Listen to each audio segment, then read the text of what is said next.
Thank you for joining us. Now let's take a look at some of these top stories now. We have our guest here, Oladende Ario. He is a public affairs analyst. He joins us again here today. Good morning and good to see you again. Good morning. The last time, yeah, well, you see what happened. I hope I got it correctly this time. No, your sins are pardoned. Now, when we talk of man hours being wasted by constructions, which of course will have been better managed to reduce waiting and traffic time.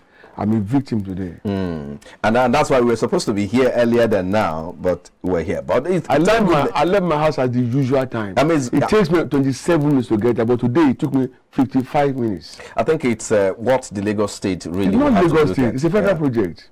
Oh, is it a federal? It's the express now. Okay, you mean, I was thinking within the Lagos. And we've been saying that other roads that could have been opened up to create channels. So traffic a lot of man hour has been wasted man hour along that. Translate to human capital. It's a serious constituent of any business enterprise. When it is lost, so much is lost. At the end of the day, look at your bottom line, and it gives a bad picture. We do hope that perhaps the federal government on the street will adopt a different approach henceforth to addressing some of that makes man complains of the inconveniences. But those of us who have the knowledge, we know the wider effects on the economy. That's right. Now let's go into some of the stories now. Report reaching us now that the price of kerosene has increased by 146%. Only. That's, of course, just in 1 year alone, like it has increased by 146%. In some places, a liter is sold for as high as 1,000, 200 naira, 1,300 naira, and this, of course, has been a conversation we've been having. Not today. It's been long. It's ongoing, and we continue to have it. How do you think? Do you think we still need to be at this point? Because we've had this conversation over and over again. When we say kerosene, we're talking of the lowest level of energy supply to the poorest of the poor. The people we call hewers of wood and drawers of water, and if they have to pay that much for a liter of kerosene, what is happening now is they will be spending more to cook food, like spending 1,000 naira to prepare 500 naira food. Now, who does that? When you look at it widely, it's still a fallout of our inability to refine our crude oil and bring out petrol, kerosene. It's a simple logic. You don't need a PhD in rocket science to understand this. The same way today, nobody can tell you this is the price of petrol. Today you get to a place that is 170, another place is 180, elsewhere it's 250. In Asaba, on Sunday, we paid 420 per liter of petrol, because we had to get back to Lagos. And that takes us to the next story, which talk about the fact that Nigeria has imported, I beg your pardon, I saw the figure, $12 billion in 10 months alone. Ask importing petroleum product into the country. Ask me, Frank, that sum is enough to buy minimum of 4 to 6 refineries. Okay. I mean, I'm talking of to fix. I'm not talking of the humongous. I'm talking of modular refineries.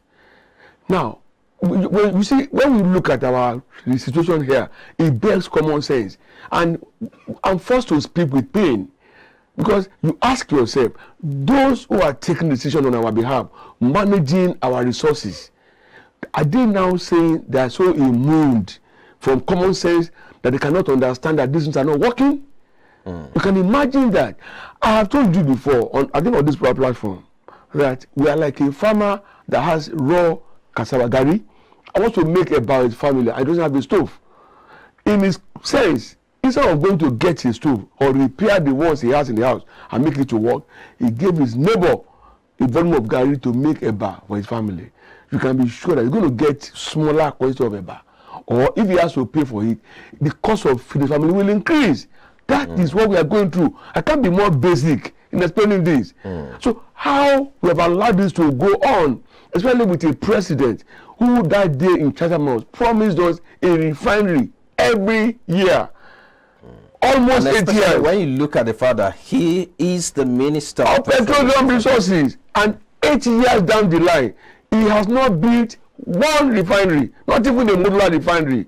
And you ask yourself, why are we here? And that's why I query our pay system for political, elected political officers, and even the appointed ones. If you're not delivering value to our lives, you don't deserve to be paid. If you're not delivering value here, they won't pay you. I'm not going to hire anybody that will not give me value for my money and expect that we pay that person. But you see, they are enjoying even the office perquisites, the honor and everything. And the people out there whose hope is linked to their performance or no performance are suffering. They are pining away. Perhaps this takes us to the next story, which of course is a bit of cherry news, that Nigeria target about 700,000 barrels of crude oil per day in terms of crude production or output in 2023.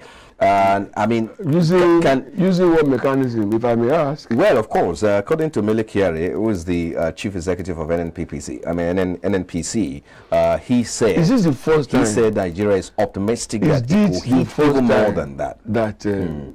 These people will. But the question is, will it make any change at all with this increase in the output? If there can be output at all, no matter how minimal, it will reduce the cost of importation. One major reason why Naira has fallen so terribly bad is because Naira keeps chasing dollar to bring in a lot of the things people need here to stay alive. Petrol, it's now become so important that so much money now goes into importing petrol. Whereas if we have our refineries working, we will have expanded our chemical industries. Imagine the number of jobs that will have been created. And along the value chain, a whole lot more people have been employed. So we have to start thinking of fighting poverty by sharing trader money, 7,000 or 10,000, which adds to nothing. I'm talking of enduring and sustainable economic policy and development. So if it works as he said, like you said, I will chair the NNPC, but I doubt it. I no longer want to believe them. In the time past, so many promises have been made that ended up in the trash can. Okay? I mean, it hurts to think that these are young men with whom you grew up in this same country. Now, because we choose not to be in government or in politics, we are now receiving the short end of the stick. It cost me $420 to fuel my car from Asaba to Lagos on Sunday. And it's the same thing that I used in getting here. And almost so much was wasted in traffic. You can imagine how everybody is taking, how the pain is seeping into individuals' lives. So the better if they can achieve that and stop waiting for Dangote refinery. Perhaps all of these issues, problems, challenges, put together is why the World Bank has downgraded in Nigeria's economic projection in 2020. Talking about the last story now, which of course it's it's a bit of a concern because our election is just around the corner. So according to them, that the economy is not likely to grow above 2.9% in 2023. What's your position? How do you expect growth? What strategies are we having on the ground that you think if we move this way, okay, things are going to get better? Just take kerosene and diesel and petrol that we import for local consumption. It's so huge. And it takes so much, especially when we are using borrowed funds. We are a consumptive economy. We eat more than we sell. I don't know what magic. My concern now is everybody should be setting agenda for the incoming government. Okay, whoever is going to be the president, we must set agenda for them on all fronts, starting from security and of course the economy. Because if we don't, we are not going to come in with whatever they are carrying or in their so-called manifesto that will not solve our problems. I think we should be more involved now. Why? Because we are the one carrying the can. We are feeling the pain. They don't feel the pain. Okay? Yes, so for me to grow the economy, policies must be people-oriented. Okay? And whatever anybody may want to do must relate to individual communities. Possibly in my area, what we need is a road. At your place, we want a primary school.